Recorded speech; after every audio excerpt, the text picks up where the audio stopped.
नमस्कार दोस्तों, आपका हमारे चैनल पर स्वागत है। चलिए स्टार्ट करते हैं आज का वीडियो भगवद गीता का उपदेश। अर्जुन के मन में उत्पन्न हुए संशयों को दूर करने के लिए भगवान श्री कृष्ण द्वारा दिया गया था। यह उपदेश जीवन के अनेक गूढ़ रहस्यों, कर्तव्यों, धर्म, आत्मा और मोक्ष पर केंद्रित है। गीता में दिए गए उपदेश को समझना हमारे जीवन के मार्गदर्शन के लिए अत्यंत महत्वपूर्ण है। यहाँ गीता के कुछ प्रमुख उपदेशों का सार दिया जा रहा है। एत कर्मयोग, कर्तव्य का मार्ग। भगवान श्री कृष्ण का सबसे महत्वपूर्ण उपदेश कर्मयोग है। वह अर्जुन से कहते हैं कि हमें अपने कर्तव्यों का पालन करना चाहिए, बिना फल की चिंता किए। हर व्यक्ति को अपने कर्म से बंधा है, इसलिए निष्काम भाव से फल की आसक्ति को त्याग कर कर्म करना चाहिए। गीता के इस उपदेश का मुख्य उद्देश्य यही है कि कर्तव्य करना मनुष्य का धर्म है और फल की चिंता छोड़ देना चाहिए, क्योंकि वह भगवान के अधीन है। श्लोक: कर्मण्येवाधिकारस्ते मा फलेषु कदाचन मां कर्म फल हेतुर्भूर्मा ते संगोस्त्व कर्मणि बापाई माई। अर्थ: कर्म करने का अधिकार तुम्हारा है, परंतु फल की इच्छा से नहीं, इसलिए फल की चिंता न करो और न ही कर्म न करने में आसक्त हो। 2. आत्मा अमर है। श्री कृष्ण ने अर्जुन को आत्मा की अमरता का ज्ञान दिया। वे कहते हैं कि यह शरीर नश्वर है, लेकिन आत्मा अमर और अजर अमर है। आत्मा का न जन्म होता है और न मृत्यु।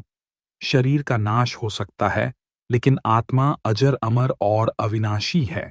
श्लोक: वासांसि जीर्णानि यथा विहाय नवानि गृह्णाति नरोपराणि तथा शरीराणि विहाय जीर्णा अन्यानि संयाति नवानि देहि। अर्थ: जैसे मनुष्य पुराने कपड़े त्याग कर नए कपड़े धारण करता है, वैसे ही आत्मा पुराने शरीर को त्याग कर नया शरीर धारण करती है। 3. संन्यास और त्याग का महत्व। भगवान श्री कृष्ण ने गीता में कहा है कि संन्यास और त्याग दोनों ही मोक्ष के मार्ग पर ले जाते हैं, लेकिन कर्म योग, कर्तव्य पालन अधिक श्रेष्ठ है। वे कहते हैं कि संसार के बंधनों से मुक्त होने के लिए निस्वार्थ भाव से कर्म करना ही सर्वोत्तम है। श्लोक: संन्यासः कर्म योगश्च ने श्रेयस्करा वुभौ तयोस्तु कर्म संन्यासात् कर्म योगो विशिष्यते।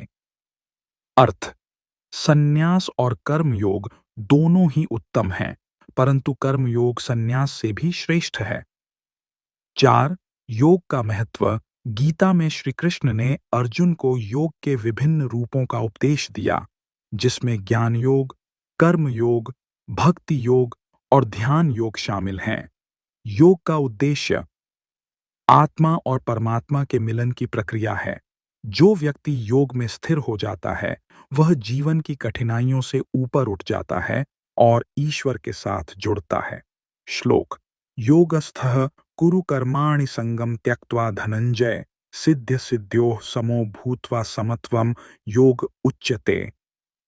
अर्थ: हे अर्जुन, योग में स्थित होकर कर्म करो और फल की आसक्ति त्याग दो। सफलता और असफलता में संभाव रखते हुए कर्म करना ही योग है। 5. भक्ति योग, प्रेम और समर्पण का मार्ग। भगवान श्री कृष्ण ने कहा है कि भक्ति के माध्यम से परमात्मा की प्राप्ति संभव है। जो व्यक्ति पूरी श्रद्धा और प्रेम से ईश्वर की भक्ति करता है, उसे ईश्वर प्राप्त होते हैं। कृष्ण कहते हैं कि वह हर जगह उपस्थित हैं और यदि कोई भी सच्चे मन से उन्हें पुकारता है, तो वे उसकी रक्षा करते हैं। श्लोक: पत्रम पुष्पम फलम तोयम यो मे भक्त्या प्रयच्छति तदहं भक्त्युपहृतमश्नामि प्रयतात्मन। गाय। अर्थ: जो भक्त मुझे प्रेम पूर्वक पत्र, पत्ता, पुष्प, फल या जल अर्पित करता है, उसे मैं सहर्ष ग्रहण करता हूं। 6. समत्व, संभाव का सिद्धांत। श्री कृष्ण ने गीता में यह सिखाया कि जीवन में समत्व भाव बनाए रखना चाहिए। हमें सुख और दुख, लाभ और हानि, जय और पराजय में समान रहना चाहिए। यह संभाव ही हमें मानसिक शांति और संतुलन प्रदान करता है। जीवन में सुख दुख आते जाते रहते हैं, लेकिन मनुष्य को हर परिस्थिति में स्थिर और धैर्यवान रहना चाहिए। श्लोक: दुखेष्वनुद्विग्न मनाः सुखेषु विगतस्पृहा वीतराग भय क्रोध स्थित धीर मुनिरुच्यते। अर्थ: जो व्यक्ति दुख में उद्विग्न नहीं होता, सुख की आकांक्षा नहीं करता और राग भय और क्रोध से मुक्त रहता है, उसे स्थित प्रज्ञ कहा जाता है। 7. सांसारिक माया मोह से मुक्ति। भगवान श्री कृष्ण ने अर्जुन को यह भी सिखाया कि संसार एक माया है और जो व्यक्ति इस माया के बंधनों से मुक्त हो जाता है, वही सच्चे ज्ञान को प्राप्त करता है। माया मनुष्य को भ्रम में डालती है, जिससे वह संसार के असत्य में उलझा रहता है। माया से मुक्त होने के लिए ध्यान और आत्मज्ञान आवश्यक है। श्लोक: दैवी हेषा गुणमयी मम माया दुरत्यया मा मैं अ अ अ मामेव ये प्रपद्यन्ते मायामितां तरन्ति ते। अर्थ: यह माया मेरी ही शक्ति से उत्पन्न है और अत्यंत दुर्गम है, लेकिन जो मेरे शरणागत होते हैं, वे इस माया को पार कर जाते हैं। 8. स्वधर्म का पालन। भगवान श्री कृष्ण ने अर्जुन को स्वधर्म के पालन की शिक्षा दी। उन्होंने कहा कि हर व्यक्ति का अपना एक स्वधर्म होता है और उसे किसी भी स्थिति में अपने स्वधर्म का पालन करना चाहिए। अपने धर्म का पालन करते हुए मरण प्राप्त करना भी श्रेष्ठ है, जबकि परधर्म का पालन करना भयावह है। श्लोक: श्रेयान् स्वधर्मो विगुणः परधर्मात् स्वनुष्ठितात् स्वधर्मे निधनम श्रेयः परधर्मो भयावह। अर्थ: अपने धर्म का पालन करते हुए मरना भी श्रेष्ठ है, जबकि दूसरे के धर्म का पालन करना भयावह होता है। 9. मृत्यु और मोक्ष।